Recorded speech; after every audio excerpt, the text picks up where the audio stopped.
어떤 분들은 그렇습니다. 교회를 다니는 목적이 사람을 만나러 간다, 친교하러 간다, 어떤 만남의 장소로만 생각합니다. 물론 진실로 하나님을 믿고 하나님을 따르는 성도들도 있겠지만 우리 이민교회 역사가 그랬습니다. 교회 나가면 이민 생활을 다 도움을 받을 수 있었지요. 교회에 가면은 심지어는 취업도 소개해 주셨습니다. 교회 나가면은 그런 일자리도 얻을 수가 있었고, 교회 나가면 생활 정보까지 다 얻을 수 있었습니다. 교회가 이처럼 현실적으로만 도움을 주는 것으로 생각을 합니다. 이런 분들에게 이것이 바로 교회의 목적입니다. 물론 이것도 우리 교회들이 해야 할 가장 중요한 사명이기도 합니다. 그러나 교회의 목적은 될 수 없습니다. 교회에는 세상이 줄 수 없는 뭔가가 있지요. 세상과 다릅니다. 음부의 권세를 이기게 하시고 생명을 살리는 강력한 파워가 있는 곳이 바로 교회입니다. 그래서 저와 여러분은 교회를 통해서 복을 받아야 합니다. 아멘. 그런데 오늘날 교회는 그 영향력을 점점 상실해 가고 있지요. 많은 사람들로부터, 세상으로부터 비난의 뉴스가 되어가고 있습니다. 어쩌다가 이렇게 교회가 그런 비판을 받고 있을까요? 교회의 목적이 점점 상실해 가고 있기 때문에 그렇습니다. 교회가 그리스도의 몸이 되어야 하지요. 그런데 지금 많은 교회들은 교회가 거대한 주식 회사로 변화되고 있습니다. 교회가 사람을 살리는 구원선이 되어야 하는데 교회가 지금 호화스러운 유람선이 되고 있습니다. 많은 성도들이 그 호화스러운 유람선에, 거대한 그 유람선에 편안한 모습 가운데 예배하고 있습니다. 여러분, 교회의 목적이 무엇일까요? 교회는 여행하는 곳이 아니지요. 교회는 한 영혼을 살리고 어떠한 사람을 살리는 그러한 곳이 되어야 합니다. 그게 바로 그 교회입니다.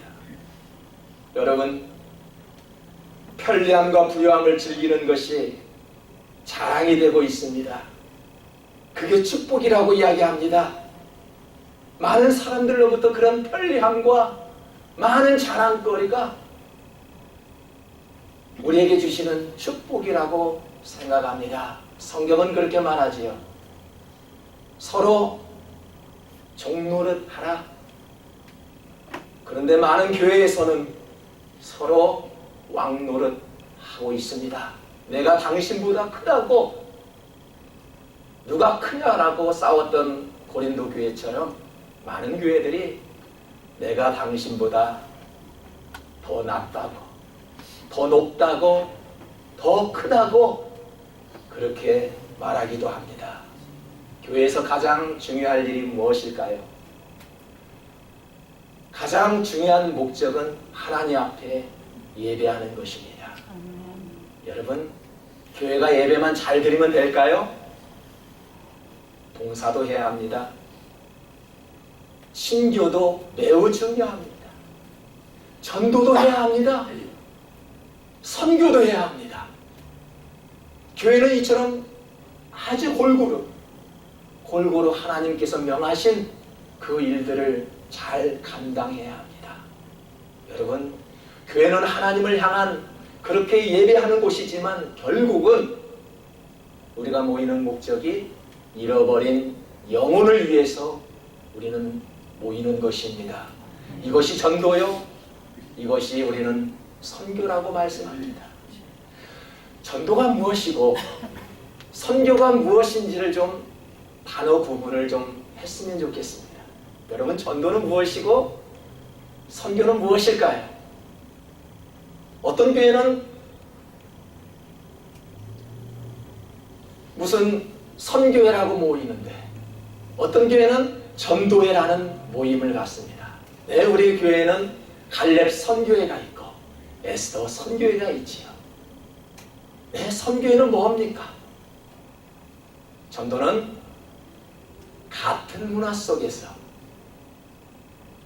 하나님의 말씀을 선포하는 것을 전도라고 이야기하고, 선교는 먼 나라를 향해서 비행기를 타고 문화가 같지 않은 타 문화권을 향해서 하나님 말씀을 전하는 것이 선교라 그렇게 생각하고 있습니다.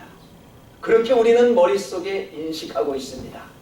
네, 틀린 말은 아닙니다. 그러나 분명한 사실은 선교라는 건 무엇일까요? 선교라는 것은 우리가 하나님 말씀을 통해서 하나님이 원하시는 방향으로 살아가는 모습, 이것을 선교적 삶이라고 이야기하죠. 선교적 삶을 살아갈 때 바로 이것이 바로 선교라 말씀합니다.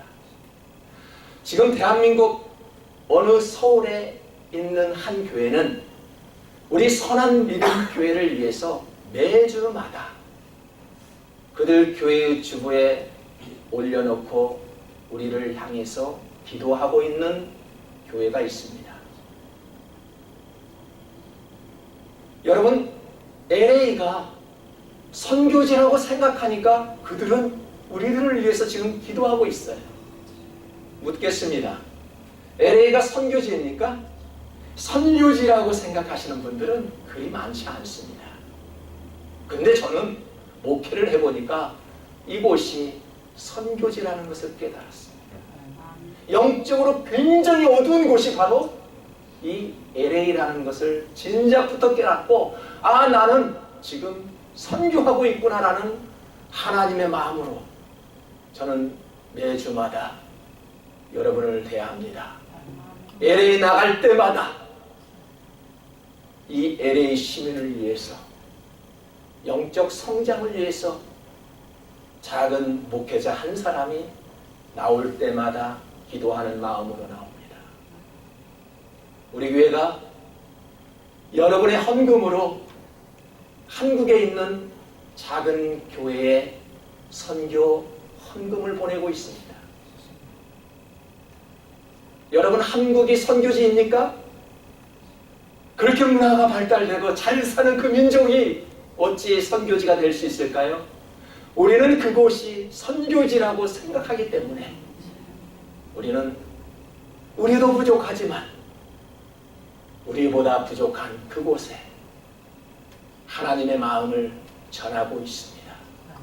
여러분, 우리는 그곳이 선교지요, 그들도 이곳이 선교지라고 생각하기 때문에 서로가 하나님의 마음을 전하고 있는 것입니다. 아멘. 사랑하는 성도 여러분, 전도와 선교의 차이점이 무엇일까요?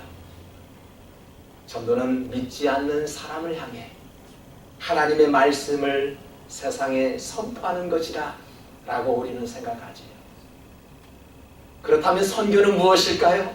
하나님의 말씀과 내 삶의 일치됨으로 하나님 뜻 가운데 선교적 삶을 살아가는 것이 바로 선교라는 것입니다. 오늘 본문에서는 선교적 삶을 잘 드러내고 있는 선한 사마리아 사람들의 비유가 나옵니다. 첫 번째 질문이 무엇일까요? 어떤 율법사가 일어나 예수를 시험하여 이르되, 선생님, 내가 무엇을 하여야 영생을 얻으리이까? 율법을 가르치는 교사가 예수님께 던진 질문입니다. 어떻게 하면 영생을 얻을 수 있습니까? 부자 청년도 똑같은 질문을 했지요. 선생님이시여, 내가 어떻게 하면 영생을 얻을 수 있을까? 저가 여러분에게 말씀하는 거예요. 제가 어떻게 하면 영생을 얻을 수 있지요? 여러분이 저에게 질문하는 것입니다. 어떻게 하면 영생을 얻을 수 있습니까? 여러분, 소위 지식이면서 뭔가 알고 있다고 하면서 그렇게 신앙생활을 잘하고 있다고 하면서도 지금 나름대로 답을 알고 있으면서도 불구하고 선생님, 내가 어찌하면 영생을 얻을 수 있습니까? 지금 이러한 질문을 하고 있는 것입니다. 자신의 삶에 해결되지 않는 무언가에 2%의 부족함이 있기 때문에 이와 같은 질문을 할 수 있는 것입니다. 이때 예수님이 말씀하시오. 너가 질문한 대로 내가 한번 질문해 보겠다. 어떻게 하면 영생을 얻을 수 있는지 너의 생각은 어떠냐? 여러분 한번 생각해 보십시오.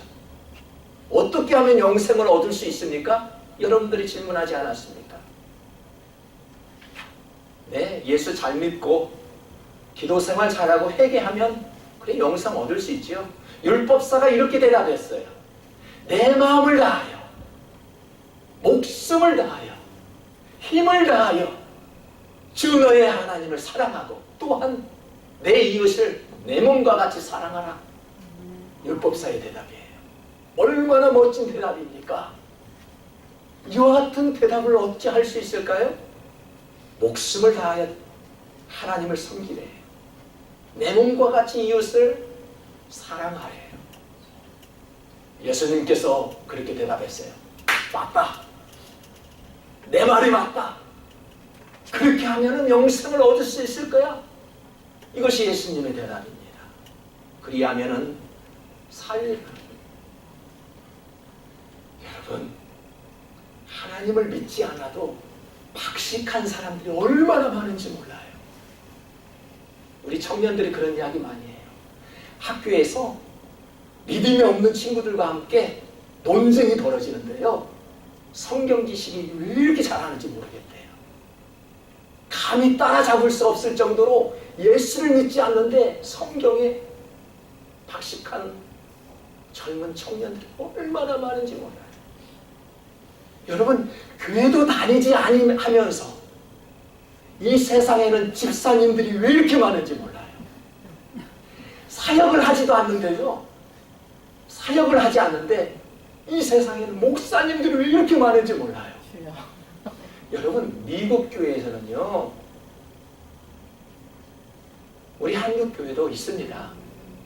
목회자가 3년 동안 사역을 하지 않으면 목사직을 교단에 반납을 합니다. 나 목사직 그만합니다. 사역의 자리가 없습니다. 그리고 반납하게 되어 있어요. 우리 교단도 그래요. 그런데요, 신앙생활도 하지 않는데 집사님, 권사님, 장로님들이 많아요. 목회직을 하지도 않는데 사역자들이 너무 많아요. 왜 이런 말씀을 지금 하고 있습니까? 하나님의 말씀을 체험하지 못해도요, 얼마든지 가르칠 수 있어요. 누구든지 설교할 수 있어요. 더 잘할 수 있어요. 신학을 전공하는 그런 사람들보다 더 말씀을 더 선포 잘할 수 있어요. 여러분, 이 율법 교사는 불행하게도 이 같은 유형의 믿음을 가진 사람입니다. 율법사예요. 얼마나 말씀 잘합니까? 마음을 다하고 목숨을 다하여 하나님을 사랑하는 거예요. 그리고 내 이웃을 자신과 같이 섬기는 거예요. 여러분, 말로는 누구나 다 잘할 수 있습니다. 말은 잘하는데 선교적 삶을 살지 못하는 취약점을 지금 가지고 있습니다. 기독교는 이론이 아니라 체험이 있어요. 세상적인 지식은 여러분 머리로 기억해야 하지요. 하지만 하나님의 말씀은 여러분 머리로 기억한다고요? 지금 말씀이 선포되는 것이 가슴으로 받지 않으면요, 돌아가는 순간 다 잊어버립니다. 여러분 부탁합니다. 하나님의 말씀은 머리로 아는 것이 아닙니다. 가슴으로 새겨 받아야 합니다. 아멘. 마음으로 새기십시오. 아멘. 율법사의 두 번째 질문이죠. 어떤 질문이었을까요? 그러면 내 이웃이 누구입니까? 여러분, 똑같이 질문합니다. 내 이웃이 누굴까? 여러분, 이웃이 누구입니까? 저는 이러한 설교를 한번 해보았습니다. 여러분의 가장 가까운 이웃은 내 남편이요, 아내요, 함께 가정 안에서 살고 있는 내 형제다, 내 가족이다. 여러분, 그게 이웃입니다. 좀 더 가까이 살아가고 있는 옆집이 내 이웃이요, 항상 만나고 있는 우리 거래처 사람들이 내 이웃이요, 항상 함께 예배하고 있는 저와 여러분이 이웃이랍니다. 그런데 율법교사는 나의 이웃이 누구입니까? 라고 물었습니다. 이때 예수님께서 이와 같이 비유를 합니다. 어떤 사람이 길을 가는데 강도를 만나 길거리에 피를 흘리며 누워 있었다.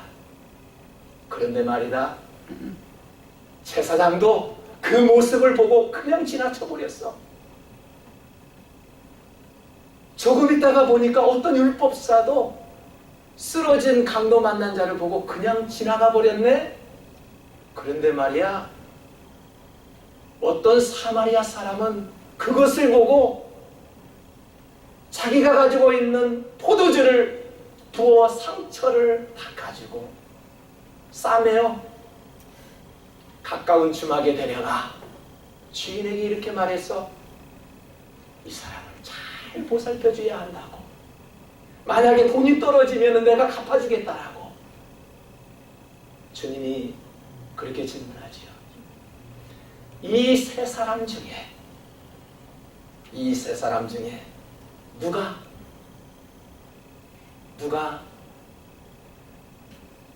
구원을 받을 수 있겠느냐라고 물었습니다. 대답해 보십시오. 이 세 사람 중에 율법사입니까? 아니면은 제사장입니까? 아니면은 선한 사마리아 사람입니까? 네? 맞습니다. 선한 사마리아 사람이, 자비를 베푼 그 선한 사람이 구원에 이른다라고 말씀하셨지요. 주님이 그렇게 말씀하셨습니다. 그래, 내 생각에 맞아. 이 세 사람 중에 누가 강도 만난 자의 이웃이 되겠냐라고 물을 때 우리는 다 자비를 베푼 선한 사마리아 사람이라고 말씀하였습니다. 여러분, 대답도 잘하고 성경 말씀 잘하고 봉사도 잘하고 아멘도 잘하지만 우리가 밖에 나가서 선교적 삶을 살지 못한다면 어떻게 전도할 수 있을까요? 지금 가만히 보니까요, 다 전도해서 오신 분들이에요. 저는 가정에서 아내와 함께 예배를 드렸습니다. 자녀들도 없었어요. 자녀들도 큰 교회 다녔습니다. 아내와 단둘이 눈물을 흘리면서 교회 개척을 위해서 그 작은 골방에서 주일이 되면은 같이 손을 붙잡고 울었어요. 나는 이제 개척하면 죽는다, 어렵다, 그래서 우는 거 아니에요.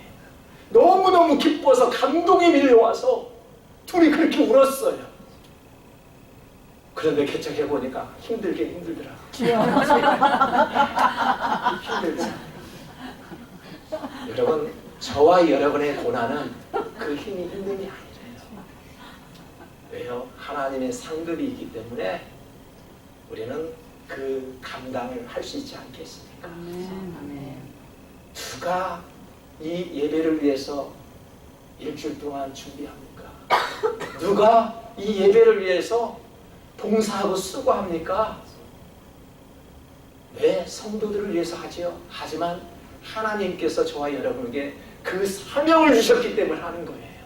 아멘. 여러분, 그 사명 잘 감당하시기 바랍니다. 아멘. 식사 한번 찾아오는 거 얼마나 냄새나는지 몰라요. 해보았어요. 저도요. 그러니까 알겠더라고요. 차가 엉망이에요. 저는 하나님 앞에 기도했어요. 하나님, 큰 차를 주십시오. 큰 차를 주십시오. 그래서 아멘. 밴을 뺐잖아요.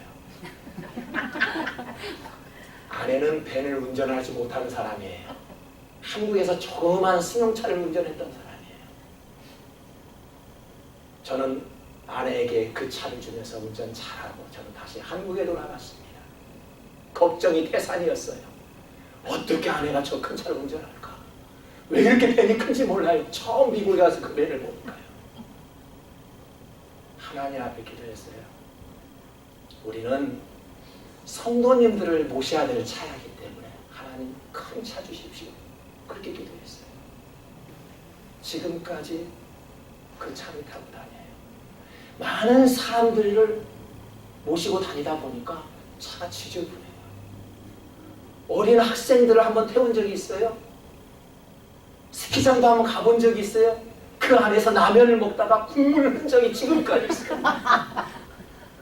그래서 그 국물 흔적을 볼 때마다 하나님이 주신 차인데 믿지가 않더라고요.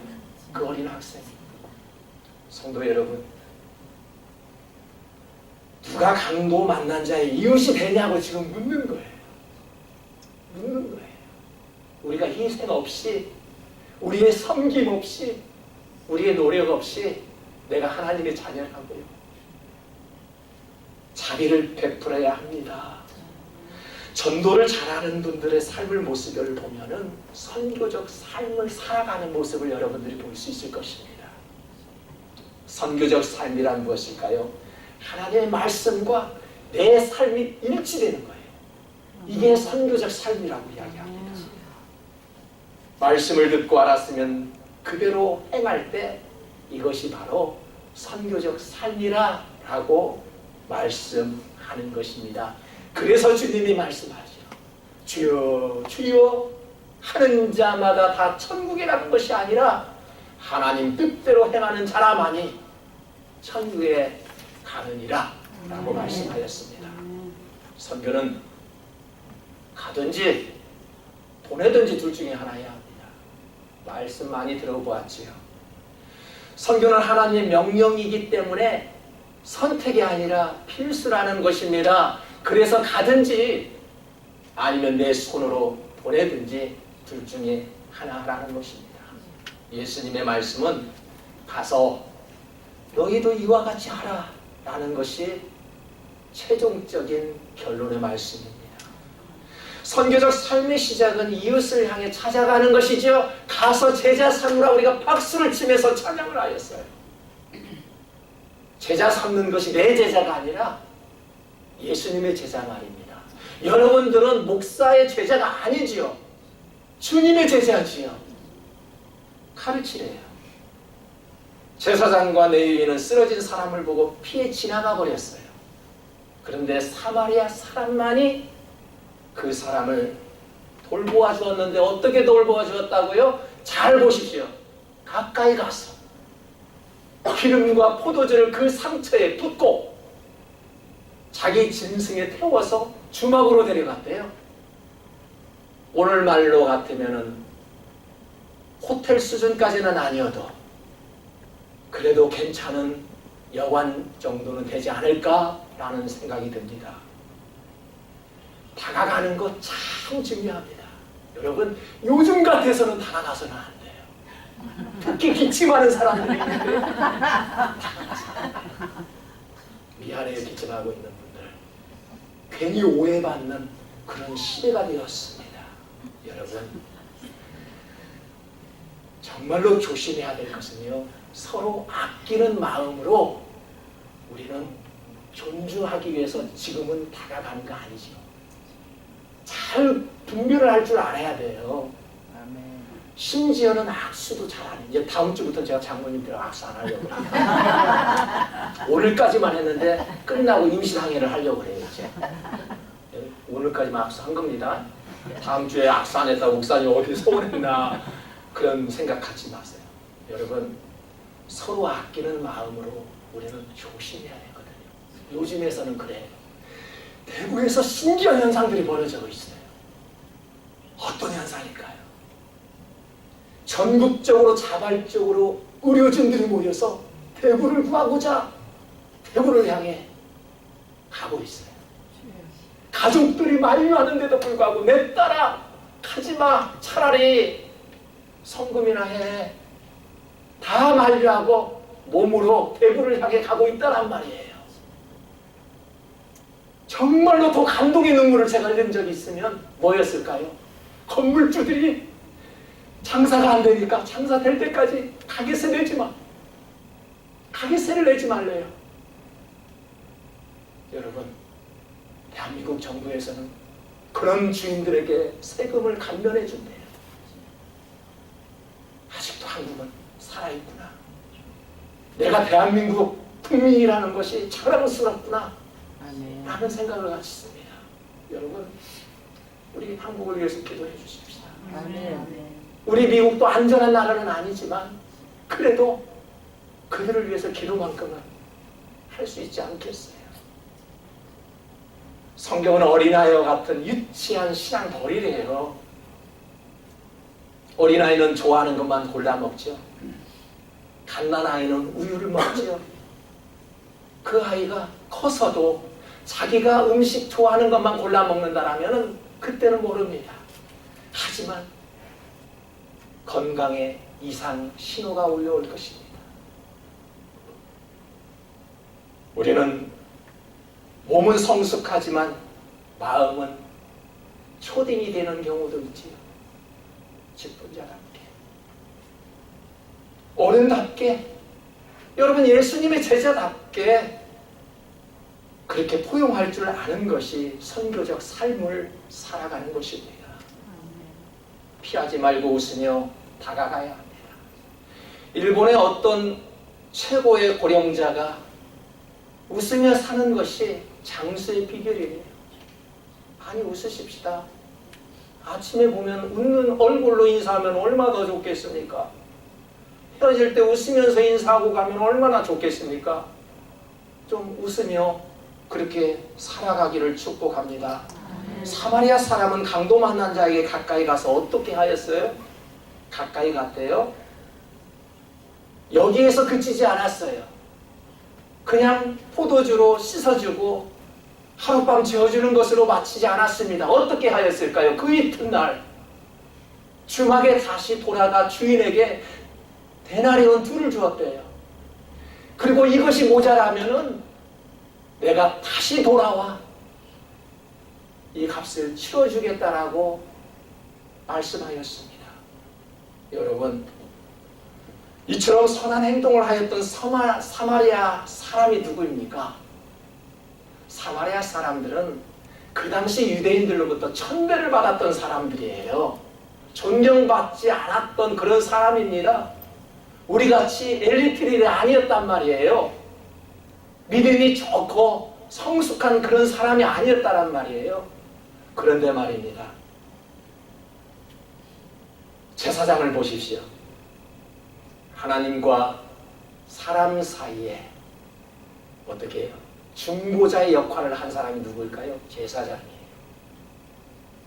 뭐 오늘같이 말한다라면 우리를 왕같은 제사장으로 삼았다고 했죠. 목사나 아니면 믿음 좋은 여러분 같은 성도들이란 말이에요. 여러분들이 피하여 지나가 버렸대요. 그 말씀을 붙잡고 있는 사람이 그냥 지나쳤대요. 레위인은 누구입니까? 경건의 모양을 갖춘 사람들이에요. 경건의 능력은 있는지는 몰라요. 보니까 내은이라 보니까 경건의 모습은 갖추었어요. 여러분, 저와 여러분은 얼마나 경건의 모습을 잘 갖춰져 있는지 몰라요? 여러분의 마음속은 여러분 많이 압니다. 그러나 사마리아인은 유대인에게 천대받은 민족이었지만 사람을 살리는데 가장 중요하게 여겼습니다. 여러분은 누구입니까? 나는 피하여 지나가는 사람입니까? 아니면 가까이 다가가는 사람입니까? 하나님께서 교회를 세우시는 근본적인 목적이 뭐라고요? 영혼 구원이라고 말씀하셨습니다. 강권하여 내 집을 채워라. 억지로라도 끌고 와서 앉혀놓아야 하는 것이 전도입니까? 그런 설교도 저는 들어보았습니다. 잘 들으십시오. 전도는 교회 안에 사람을 치우는 것이 아닙니다. 그럼 무엇일까요? 전도는 밖에 나가 하나님 말씀을 선포하는 것이 전도입니다. 여러분, 그리고 데리고 오기 전에 우리가 선교적 삶을 사는 것이 전도입니다. 전도가 지나치면 믿지 않는 사람들, 그런 사람들을 데리고 오는 것이 아니라 기성교회 교인들을 포섭하는 데 중점을 두고 있는 다락방. 요즘 뜨는 사이비 종교 신천지와 같은 모습이 될 수 있습니다. 사이비 종교는 전도 못하면 결혼 못하죠. 전도를 잘하면 돈을 줍니다. 대신 전도를 못하면 벌금을 내야 된대요. 선한 믿음께 한번 생각해 보십시오. 전도를 못한다고 해서 결혼 못한 사람 있나요? 전도를 안 했다고 해서 벌금 내보신 적 계시나요? 아닙니다. 여러분, 전도보다 앞서야 할 것은 하나님 말씀으로 무장된 선교적 삶을 사는 데 있습니다. 건강한 교인은 광신자가 되어서는 안 돼요. 먼저 여러분 가정으로 돌아가야 합니다.